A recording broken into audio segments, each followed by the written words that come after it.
Hello, how are you? Whew, you can definitely feel spring in the air.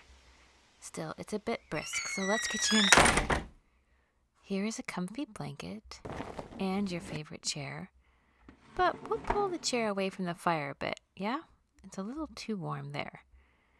And here are some almond biscuits and warm honey milk. It always makes me feel cozy. All set? All right. So last week, Alice had just discovered the caterpillar. The caterpillar and Alice looked at each other for some time in silence. At last the caterpillar took the hookah out of its mouth and addressed her in a languid, sleepy voice. "Who are you?" said the caterpillar. This was not an encouraging opening for a conversation.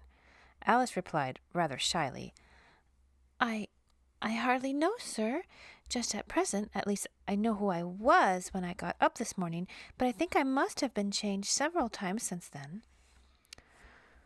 "What do you mean by that?" said the caterpillar sternly. "Explain yourself." "I can't explain myself, I'm afraid, sir," said Alice, "because I'm not myself, you see." "I don't see," said the caterpillar.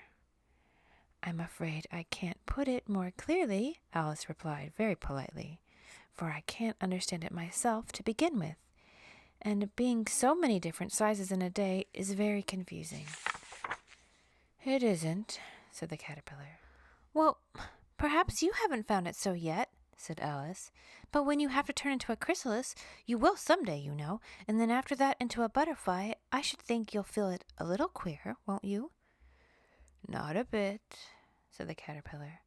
"Well, perhaps your feelings may be different," said Alice. "All I know is it would feel very queer to me." "You," said the caterpillar contemptuously. "Who are you?" Which brought them back again to the beginning of the conversation. Alice felt a little irritated at the caterpillar's making such a very short remarks, and she drew herself up and said very gravely, "I think you ought to tell me who you are first." "Why?" said the caterpillar. Here was another puzzling question, and as Alice could not think of any good reason, and as the caterpillar seemed to be in a very unpleasant state of mind, she turned away. "Come back," the caterpillar called after her. "I've something important to say." This sounded promising, certainly. Alice turned and came back again. "Keep your temper," said the caterpillar. "Is that all?" said Alice, swallowing down her anger as well as she could. "No," said the caterpillar. Alice thought she might as well wait, as she had nothing else to do, and perhaps after all it might tell her something worth hearing. For some minutes it puffed away without speaking, but at last it unfolded its arms, took the hookah out of its mouth again, and said, "So you think you're changed, do you?" "I'm afraid I am, sir," said Alice. "I can't remember things as I used, and I don't keep the same size for 10 minutes together." "Can't remember what things?" said the caterpillar. "Well, I've tried to say how doth the little busy bee, but it all came out different," Alice replied in a very melancholy voice. "Repeat, you are old, Father William," said the caterpillar. Alice folded her hands and began. "You are old, Father William," the young man said, "and your hair has become very white, and yet you incessantly stand on your head. Do you think, at your age, it is right?" "In my youth," Father William replied to his son, "I feared it might injure the brain, but now I'm perfectly sure I have none. Why, I do it again and again." "You are old," said the youth, "as I mentioned before, and have grown most uncommonly fat. Yet you turned a back somersault in at the door. Pray, what is the reason of that?" "In my youth," said the sage as he shook his grey locks, "I kept all my limbs very supple. By the use of this ointment, 1 shilling a box. Allow me to sell you a couple." "You are old," said the youth, "and your jaws are too weak for anything tougher than suet. Yet you finished the goose with the bones and the beak. Pray, how did you manage to do it?" In my youth, said the father, I took to a law and argued each case with my wife, and the muscular strength which it gave to my jaw has lasted the rest of my life. You are old, said the youth. One would hardly suppose that your eye was as steady as ever, yet you balanced an eel on the end of your nose. What made you so awfully clever? I have answered 3 questions, and that is enough, said his father. Don't give yourself airs.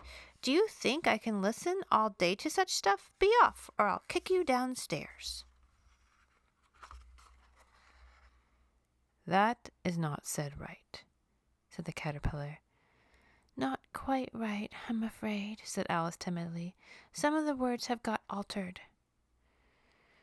It is wrong from beginning to end, said the caterpillar decidedly, and there was silence for some minutes. Oh my goodness, that poem is so Gracie.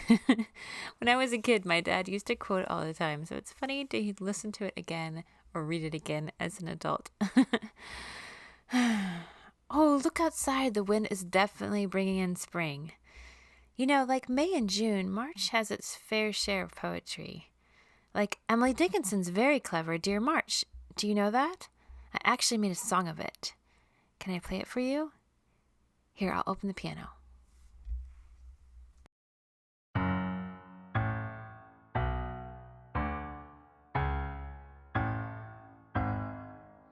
Dear March, come in.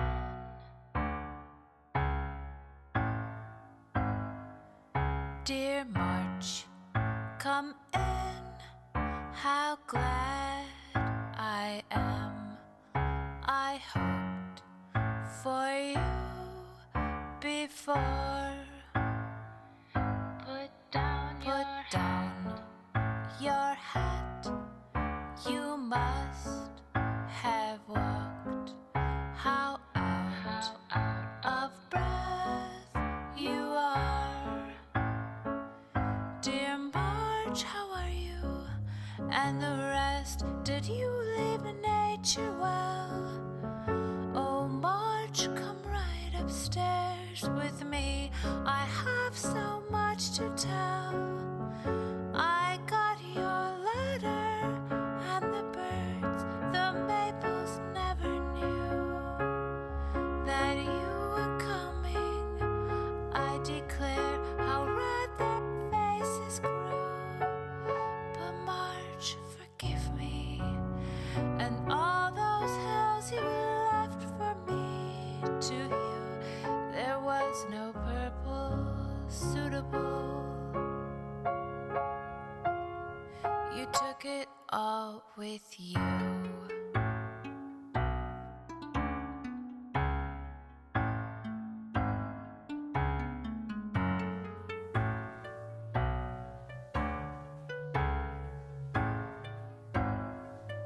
Who knocks that April?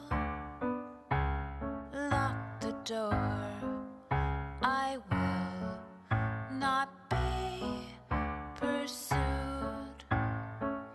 He stayed away a year to call when I am occupied. But trifles look so trivial as soon as you have come.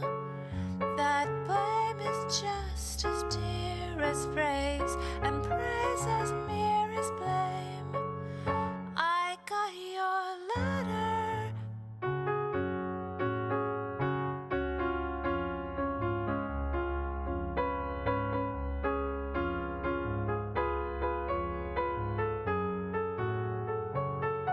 But please forgive me, and all those hills you left for me. To you there was no purple suitable.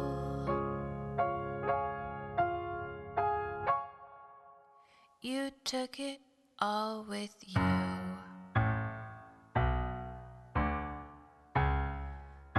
You took it all with you.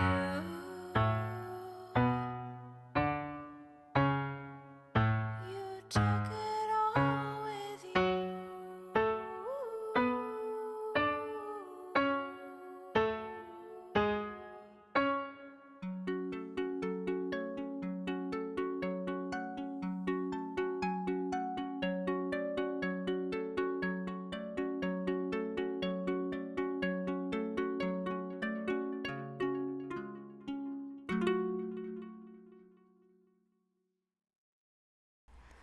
Oh, I love Emily Dickinson. She's so fantastic. And I discovered another marvelous poem this week by Elizabeth Drew Stoddard. It's called simply March. Here, let me read it for you. Ho, wind of March, speed over sea, from mountains where the snows lie deep, the cruel glaciers threatening creep, and witness this, my jubilee. Roar from the surf of boreal isles, roar from the hidden jagged steeps, where the destroyer never sleeps, ring through the iceberg's Gothic piles. Voyage through space with your wild train, harping its shrillest searching tone, or wailing deep its ancient moan, and learn how impotent your reign. Then hover by this garden bed, with all your willful power behold, just breaking from the leafy mold, my little primrose lift its head. Well, I know you have a walk ahead of you, so I'll let you go before it gets too late. Here, bundle up. Oh, against that wind, yes. And oh, I have an extra scarf hanging around here. Let me find it. I knew you were coming over today, and I wanted you to borrow it in case it was super windy. I'll just wrap it over your coat. How is that? Perfect. I hope you know you're always welcome here at Lantana Cottage. Love you. See you soon.